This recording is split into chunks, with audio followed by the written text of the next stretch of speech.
ये बड़ी अनप्रेसिडेंटेड किस्म की चीज़ें हुई हैं बांग्लादेश की क्रिकेट में। ही वॉज लाइक कि मैं कहीं नहीं जा रहा, मैं इधर का जे कांत शिकरिया, मैं नहीं हिलेगा। আমি আলোচনা করছি বিসিসিআইয়ের সাথে বিসিবি মেইলসের এক্সচেঞ্জ হচ্ছে। আমরা চেষ্টা করছি যে সব দিক থেকে আমি আশা করি তারা আসবেন।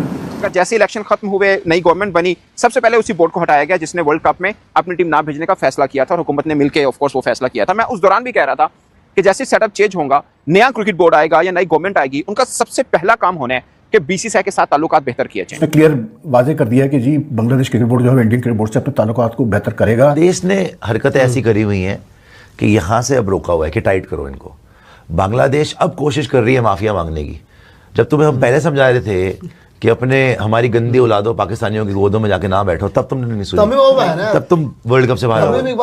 अब माफिया मांग रहे हैं, अब मनाने आए हैं, देखते हैं। But it goes beyond just cricket now, it's geopolitics। सना भाई कहते हैं ना, जिसको छुरियां चाकू लेके, वो जारी बात है, अब कप्तान ने खुद एडमिट कर लिया है। तमीम इकबाल ने एक इंटरव्यू में ये क्लियरली बोल दिया कि जो फैसला था बांग्लादेश क्रिकेट बोर्ड का not to play in the T20 world cup was a wrong decision। ये मामला चल रहा था कि बांग्लादेश क्रिकेट बोर्ड होपफुल है, उन्होंने शेड्यूल वगैरह बना लिया है और वो वेट कर रहे हैं बीसीसीआई के ऑफिशियल कंफर्मेशन का, और बीसीसीआई वेट कर रहा है इंडियन गवर्नमेंट का अप्रूवल का कि भाई अगर आप बोलेंगे तो हम बांग्लादेश जाएंगे। जी जी जी। अब सुनने में आ रहा है बांग्लादेश क्रिकेट बोर्ड के जो प्रेसिडेंट हैं तमीम इकबाल, क्रिकेटर भी रहे हैं, will visit centre of excellence in Bengaluru today, यानी ही was supposed to visit it today और उन्होंने आज कर भी लिया है। He is accompanied by the chairman of Bangladesh Grounds Committee, Shanin Tanin Navin, and Vice President Fahim Sinha। ये आपका आज ये सेंटर ऑफ एक्सीलेंस के अंदर ये अब, क्योंकि ना ये लोग इंडिया ही आ गए, पहले आ रहा था ना कि नहीं यार कब होगा, तो ये लोग इंडिया ही आ रहे हैं अब।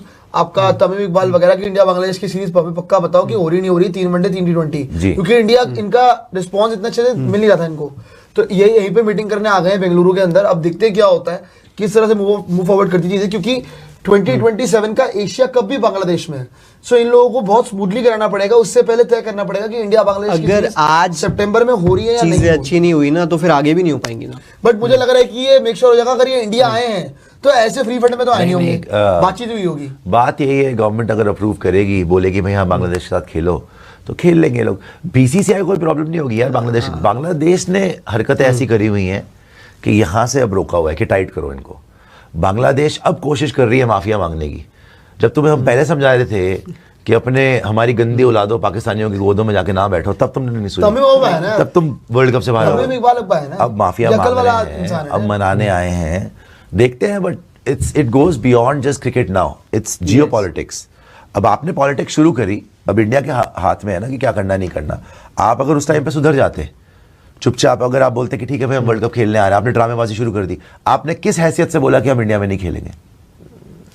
अब आपके खुद के बीसीबी के चेयरमैन और तमीम इकबाल यार तब ये अब यहाँ पे तलवे चाटने सिर्फ। नमस्कार दोस्तों, स्वागत है आप लोग का तब क्रिकेट सेक्शन के एक और नए वीडियो में। दोस्तों जैसे कि आप जानते हैं कि बांग्लादेश से लगातार जो रिलेशन है वो अब दिन पे दिन जो है वो बांग्लादेश सुधारने की कोशिश कर रहा है। इससे पहले वो लगातार पाकिस्तान की बातें मान रहा था और पाकिस्तान के कहने पे आपने देखा हुआ कैसे उसने T20 वर्ल्ड कप से बाहर होने का फैसला किया और साथ ही साथ भारत में न खेलने की बात उन्होंने की थी। लेकिन अब खुद बांग्लादेश के अगर चेयरमैन बीसीबी की बात करें या फिर इनके जो बड़े खिलाड़ी हैं, अब ये भारत में आके ये बात कर रहे हैं कि हमने तो शेड्यूल जो है वो अपना बना लिया है और हम अब वेट कर रहे हैं कि जो बीसीसीआई है वो हमारे साथ खेल ले। दोस्तों आपको पता ही होगा कि भारत जिस टीम के साथ खेलता है उसके ऊपर पैसों की बारिश होती है। अभी जिम्बाब्वे जो भारत की टीम गई हुई थी, उससे जिम्बाब्वे ने पूरे साल का जो खर्चा है वो निकाल लिया, सिर्फ मतलब एक टूर से। और यही चीज़ जो है वो कहीं ना कहीं जितने भी क्रिकेट टीम हैं दुनिया में वो सब भारत के सामने इसीलिए नीचे घुटने में टिकती हैं क्योंकि भारत के पास वो पैसा है जो कि उनको मिलता है। लेकिन बांग्लादेश ने जिस तरीके से भारत के साथ जो है वो दुर्व्यवहार करने की कोशिश की और ख़ास करके पाकिस्तान के कहने के ऊपर, उसके बाद से भारत ने साफ बांग्लादेश से खेलने से मना कर दिया था। और अब बांग्लादेश के जो खिलाड़ी हैं वो ये बात कर रहे हैं कि हमें माफ़ कर दो, मतलब हम खेलना चाहते हैं। इस प्रकार की बातें एक बार फिर से होने लगी हैं। अब देखने वाली बात है कि जो भारतीय सरकार है वो इस पे क्या फैसला लेती है, क्योंकि भारतीय सरकार ने ही जो है वो बांग्लादेश के साथ न खेलने का वादा किया था। तो एक बार फिर से जो गेंद है वो भारतीय जो गवर्नमेंट है उनके पाले में है। अब देखने वाली बात है क्या फैसला होता है, लेकिन एक चीज़ तो बांग्लादेश को भी समझ में आ गया कि पाकिस्तान के साथ मिलकर उनका कोई फायदा नहीं होने वाला है, और पाकिस्तान ने कैसे जो है उनको धोखा दिया ये भी देखने वाली बात थी। आपने देखा कि कैसे वो शुरू में ये कहते रहे कि अगर बांग्लादेश नहीं खेलेगा तो हम भी जो है वो निकल जाएंगे, और लास्ट में वो खेलने चले गए और बांग्लादेश बाहर हो गया। मतलब कि पाकिस्तान ने बांग्लादेश को भी धोखा दे दिया और खुद खेलने चले गए। और यही चीज़ जो है वो अब बांग्लादेशी जो खिलाड़ी हैं, जो उनके चेयरमैन हैं, उनको अब लग रहा है कि हमने गलत लोगों के साथ जो है वो पंगा ले लिया और हमने गलत जो क्रिकेट टीम है उसके ऊपर भरोसा किया, क्योंकि उन्होंने ही हमें धोखा दिया। तो दोस्तों आज की वीडियो में इतना ही। वीडियो को लाइक और चैनल द क्रिकेट जंक्शन को सब्सक्राइब कर लें, क्योंकि हम आपके लिए ऐसे इंटरेस्टिंग वीडियो लाते रहते हैं। मिलेंगे वीडियो साथ, तब तक द क्रिकेट जंक्शन।